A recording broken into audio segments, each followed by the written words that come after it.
গাঁওৰক্ষী বাহিনী নেতৃত্বত আমাৰ গাঁৱৰ ৰাইজৰ সহযোগত 2 মাহ ধৰি আমি এই পথটো একেবাৰে এনেকুৱা অৱস্থা হৈছিল মানে যোৱা বৰ বাৰিষাটো আমি কেনেধৰণে ওলোৱা কৰিলোঁ আমি নিজেও ভাবিব নোৱাৰা অৱস্থা হ'ল।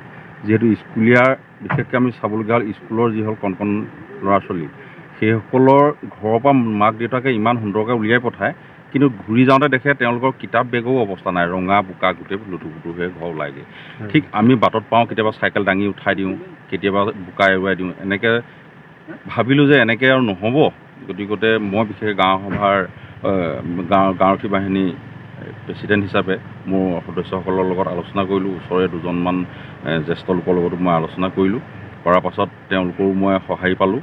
ঠিক সহায় পোৱাত মই এই ৰাস্তাটো আমাৰ বাহিনীৰ নেতৃত্বতে আমি প্ৰায় 2-3 কিলোমিটাৰমান ৰাস্তা মাটি কাম কৰি তাৰপিছতে ৰাইজক কালেকশ্যন কৰি পাথৰ দিয়া ব্যৱস্থাটো আমি কৰি দিয়া হ'ল।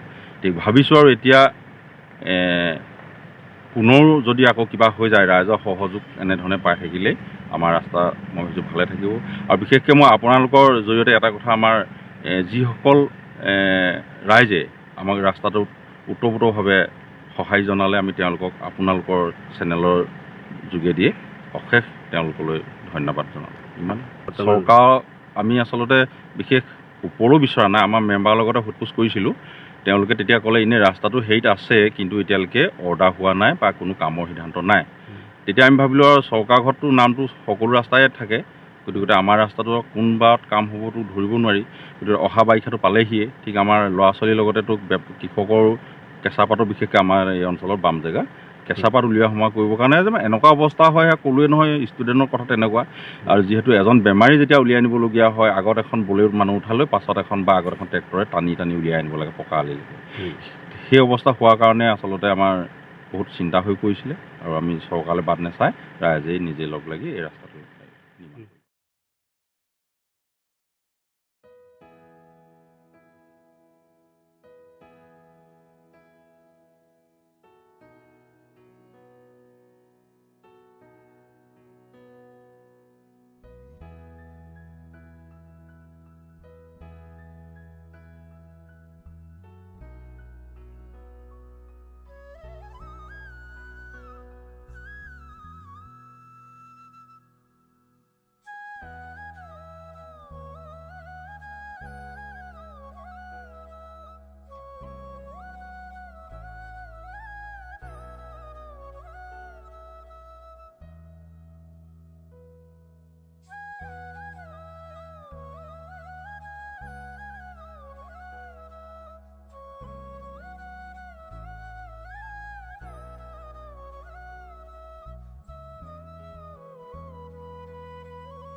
গাঁওৰক্ষী বাহিনীয়ে আমাৰ থানাত গৈ নিমন্ত্ৰণ কৰিছিলে মোক, যে তেওঁলোকে নিজ গাঁৱৰ এই গাঁৱতেই আমাৰ গেৰুকানী গাঁৱৰ যিটো ৰাস্তা প্ৰায় 1-1.5 কিলোমিটাৰমান তেওঁলোকে ৰাইজৰ সহযোগত নিৰ্মাণ কৰি উলিয়াইছে, আৰু মোক উদ্বোধন কৰিবৰ কাৰণে নিমন্ত্ৰণ কৰিছিলে।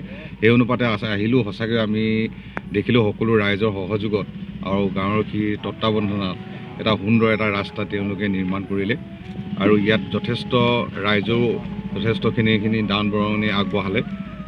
গতিকে এই শুনিও সঁচাকৈ শলাগ লৈছোঁ, খুব ভাল লাগিছে। আৰু গাঁওৰক্ষী বাহিনীয়ে এনেকুৱা এটা পদক্ষেপ লোৱাৰ কাৰণে বিশেষকৈ গাঁওৰক্ষী বাহিনীখিনিক আমি থানাৰ ফালৰ পৰা যথেষ্ট তেখেতসকলক আমি শলাগ লৈছোঁ। আৰু সকলো উঠি অহা যুৱকে হওক, আমাৰ গাঁৱৰ ৰাইজকে হওক, এনেকৈ নিৰ্মাণৰ ক্ষেত্ৰত সকলোৱে আগবাঢ়ি আহক আৰু নিজৰ ৰাস্তাটো নিজেই ঠিক কৰি ল'ব লাগিব। গতিকে সকলোকে ধন্যবাদ জনাই মোৰ এই ৰাস্তাটো উদ্বোধন কৰি মই সকলো ৰাইজক সহায় সহযোগিতা তেওঁলোকক আগবঢ়ালোঁ। ধন্যবাদ।